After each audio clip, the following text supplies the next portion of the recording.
Ordinarily, I like to throw in a little bit of variety so that you can see a lot of the different types of paintings and different artists and different styles. But in Latin, we were reading Livy, and we ended up having to translate the story of the Horatii triplets. And we were just talking about David last week and the French Revolution, and I figured that this was the perfect context to discuss David's most famous work, and probably the most famous work in neoclassicism in general, and that is David's The Oath of the Horatii, or some people say the Horatii. The correct Latin pronunciation, though, would be Horatii, if you want to get snobby about it. And this was painted in 1784. Remember the time period. This was right before the French Revolution. This was painted 3 years before the death of Socrates, our painting from last week. And it depicts these three Horatii brothers. They were actually triplets. And they're giving the Roman salute on the swords there that their father is holding. And this painting, as I said, became like the paradigm, the overarching example of what it meant to be a neoclassical piece of art. So what's happening here is these Horatii sons are swearing an oath on their swords, as I said, but they're swearing to defend Rome against the Curiatii. There was this dispute, and Livy isn't exactly clear on exactly what it was, but there was a dispute between Rome and then a different city, Alba Longa, and these two groups of triplet brothers, Horatii from Rome and then the Curiatii from Alba Longa. It was decided in sort of a unusual way would battle one another, and they were going to fight each for their respective city, and then the winner, whichever brothers won, then that city won the dispute, whatever it was. And this happened in, Livy tells us, 669 BC. So this was during the reign of Tullus Hostilius, who was the third king of Rome after Romulus was the first, of course, and then we had Numa Pompilius, and then Tullus Hostilius, who was sort of a martial, a war-loving king in Rome, so it kind of fits nicely with the subject matter here. But look at these three Horatii brothers. These men are resolute. These are determined men.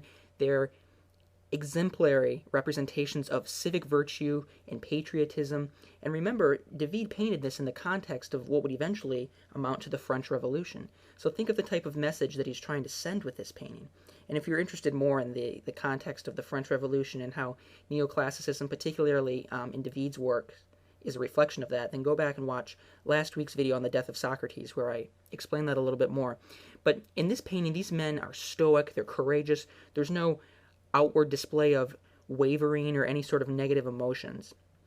Now compare these three Horatii brothers and their father to the women over on the other side of the painting, who are tender, they're meek, they've got these sort of silky garments that are almost melting into their sorrow.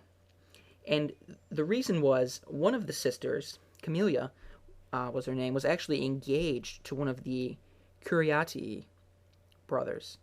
And another one of these women, who was actually a wife of one of the Horatii, was actually the sister of a Curiatus. And that woman's name was Sabina. And I'll talk a little bit more about Camelia in a second. But as the story goes, the Horatii and the Curiatii fought, and immediately two of the Horatii were killed. But all three of the Curiatii had been wounded. So what the remaining Horatis did is kind of pretended like he was going to run away. And since all three of the Curiatii were wounded, then he was able to slay them one by one. So three brothers went to war, or went to settle this dispute, and only one returned. His name was Publius. But the Horatii, they won. Rome won. But the drama is that when Publius, the remaining Horatius, came back, he found his sister, Camelia, the one who was engaged to one of the Curiatii, crying because her fiancé had been killed by her brother. So what do you think Publius did? He actually kills his sister, saying that anyone who's truly dedicated to the Roman Republic should never mourn the death of an enemy of the state.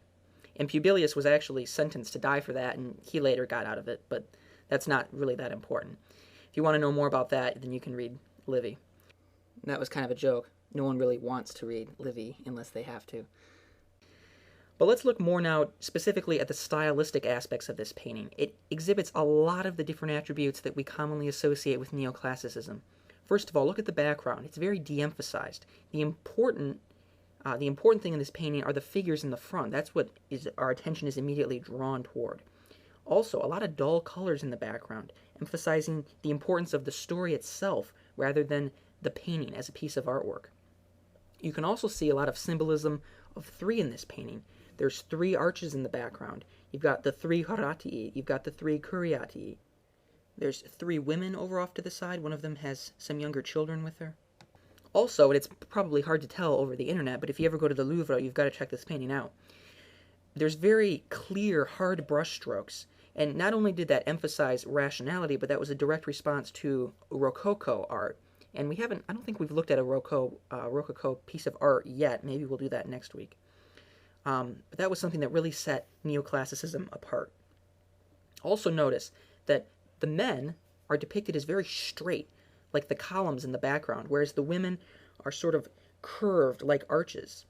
And just like the columns in the background of the painting are supporting those arches, you could argue that David is arguing that the men, the very straight, rigid, upright men, are supporting these kind of curved, weeping women. Also, look at the swords that the father of the Horatii is holding. You'll notice that two of the swords are curved, while only one of them is straight. And that further symbolism of straight versus curved represents possibly the fact that only one of the Horatii would actually survive. And Publius, the surviving Horatii, who presumably art historians say is the one brother in the front whom we can see the entire side of, noticed is dressed a lot like his father with the red cloak, whereas the two other brothers are dressed more like the women that we see off to the side, which could be a further kind of hint or foreshadowing that two of them were going to die and only Publius was going to survive. Anyway, as I was saying, this is one of the most widely recognized paintings and the painting that really screams neoclassicism, and it's one that you've got to know if you really want to be able to say that you appreciate artwork. Thanks for watching, and we'll see you again next week. Have a great week, everybody.